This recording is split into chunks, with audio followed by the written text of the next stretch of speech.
Friends, hello everyone. This really is a question that comes up. So you've caught a swarm, what's next? How do you make sure the bees develop well and bring you honey? This season even? How do you make things not worse for them but better? After all, many beekeepers with all their love can actually harm the bees by trying to help them. And that's not always the right thing to do. So how do you find the right balance in helping your bees, giving them your care so that in return they give you honey? Let's take a look now at the many nuances involved in this process. I've already added some frames, and I'll share my reasoning for why I did that. There are a lot of details to consider. Let's see how the colony is doing. So let's take a look. Well, friends, we have a swarm here. Let's open it up. There are a few bees on the board, as you can see. Let's set it aside briefly and add a bit of smoke. Apparently, there are drones here. Well, the drones could have flown in from other colonies. So what's interesting is, as you can see, I added a follower board for them. A lot of people have asked what a follower board is. Here is the follower board, which slightly narrows the bees' nest so they keep themselves a bit more compact. And as you may remember, we put one sheet of foundation into the nest. It should be here somewhere. This is one sheet of foundation. This is the feed frame that we gave at the beginning. Here is the foundation, and here is the drawn comb. And I gave them another sheet of foundation the next day after I brought them here. A follower board.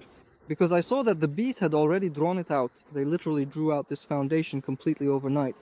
I think their swarming mood needs to be channeled into something useful. I added another sheet of foundation for them.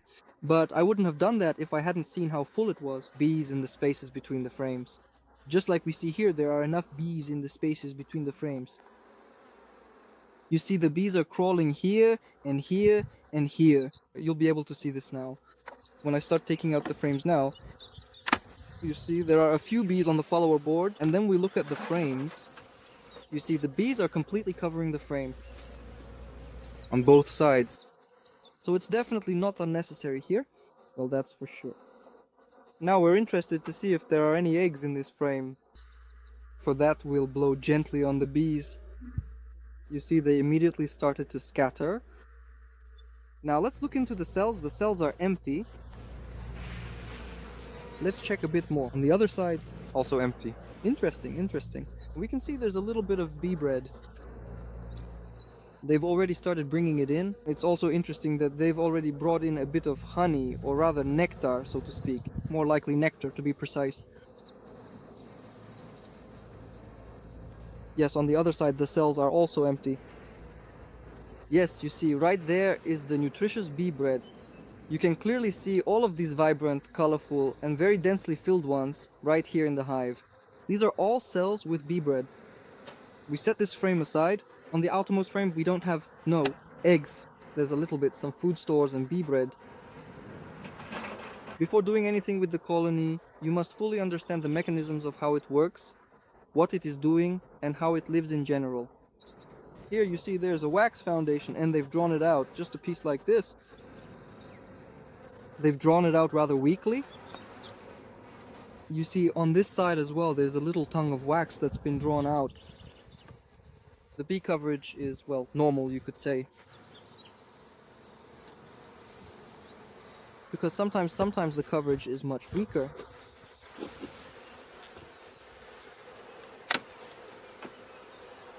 Let's move on. The next frame here is completely covered with bees. It's full, and I can see there's a lot of nectar in it. It's quite heavy to lift. I see a significant number of drones here, but as for the queen, I haven't been able to locate her yet. Maybe by the end of the video I'll conduct a more thorough search and find her. I'll certainly try. If she is indeed present here, she really should have already started laying her eggs by now. Looking closely, yes, I can clearly see one egg, though it is just a single one, situated right there in the very middle. Well, that is certainly quite strange, and it feels entirely unnatural. Yes, there really is just one egg. Strange. Alright, let's take a look from the other side. You can see the bees are bringing in pollen and storing it as bee bread. So what can I tell you? The thing is, they don't have any eggs. I saw just one, literally a single egg in one cell. Well, that's strange. That's really strange. Honestly, it's strange. Let me tell you this. There's a queen cell here. A queen cell for her. Ah, wow, that's interesting. That's funny. Now that's funny. The ant colony has only just been successfully revived, and there is already a new egg in the queen cup. That's actually strange. The queen is not currently laying any eggs, but they've put an egg in the cup. It's quite a strange occurrence. They should at least raise a second generation or something, before they even start to swarm, and there's already an egg here. Well, that's strange. What do you think about that? Indeed, it appears the queen bee is not currently laying eggs in these particular honeycomb cells, but she has already carefully placed a single new egg inside the specialized queen cup. That's quite unusual, actually. Alright, let's set this frame aside. Now let's move forward and examine the next one. This is the important structural foundation that they were actively drawing out.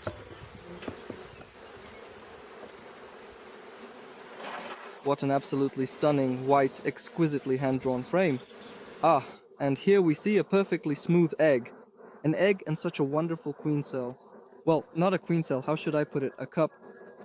A cup in which, if there was one there, then there should be one here too. But, yes, here we don't see anything, there's no egg here. But here, everything is in brood. Yes, this is a frame the queen has laid eggs in. And you see, here's one and another one. I literally just caught a swarm, and it's already swarming. Well, this is beyond understanding. Such amazing bees. Yes, as we can see, the whole frame looks like a hedgehog. It's absolutely filled with tiny eggs. Oops. I shook them off a little. On the other side, we also see a queen cell. Well, a cup that already has an egg in it. Well, this is really something unusual. Actually, I'll probably add another frame somehow. But what's really strange is that they haven't fully drawn this one out yet. But already they have moved forward. The queen has already laid an egg here. It's interesting how the bees, after swarming, immediately start preparing to swarm again. In the east, this instinct is more pronounced in them. After all, there's nothing to restrain them.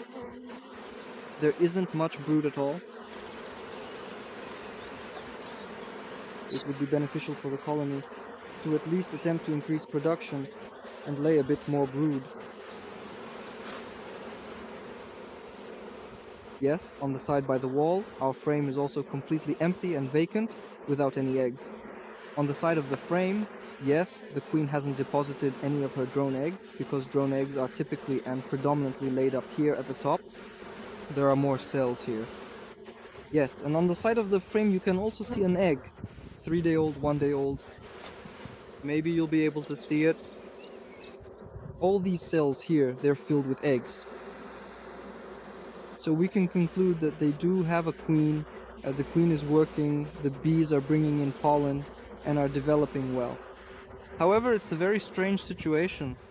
I don't know, maybe there are experts who can explain what's so strange about this, why a swarm that has just swarmed off is now starting to prepare to swarm again. Well, it's very strange. Really strange. I'll probably put it in, although that would be strange too. And I'll probably give them this drawn comb. There's also some foundation here, right? And this foundation as well. This drawn comb. This one has food. It's not fully drawn out, but it has food. And here in this hive, we already have eggs. But between the frames, the queen is already actively preparing and laying queen cells. Well, I think it's probably definitely worth our while giving them an additional fresh sheet of foundation here. Why not? I'll take another sheet of foundation. I won't spray it or anything, just put it in here for them. And I think in a week I'll definitely inspect it again, because this is quite important.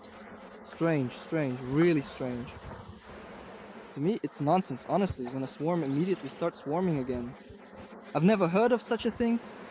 I've never seen anything like this before. If you've experienced something like this in your practice, please share. Maybe you know the logic behind it. Maybe someone is doing something wrong. Interesting. So, what conclusions can we draw? What do you think, friends? It seems like a very interesting situation that the queen has started laying eggs now. To hide the eggs in the queen cups, even though they recently swarmed, and I caught this swarm near my house and brought it here. Maybe there's something they don't like. This old comb that I gave them, but I don't know why, so I decided to give them this foundation, which they can use. If they draw it out, they draw it out. If not, then not. We'll try a bit to reduce this swarming mood. By the way, in this case the logical thing would be to simply expand the bees, monitor their food supply, and keep an eye on whether there is a queen at all and whether the colony isn't turning into drones. So now, what are the essential subsequent steps in working with the swarm? Carefully monitor its progress, expand it as it grows, and don't let them get cold.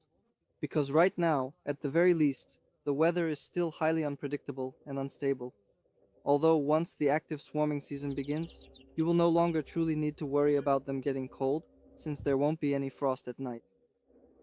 So, friends, thank you. Watch my videos, be sure to leave your comments, and tell me what you think about this situation, about the swarm starting to swarm now. Thank you for your attention.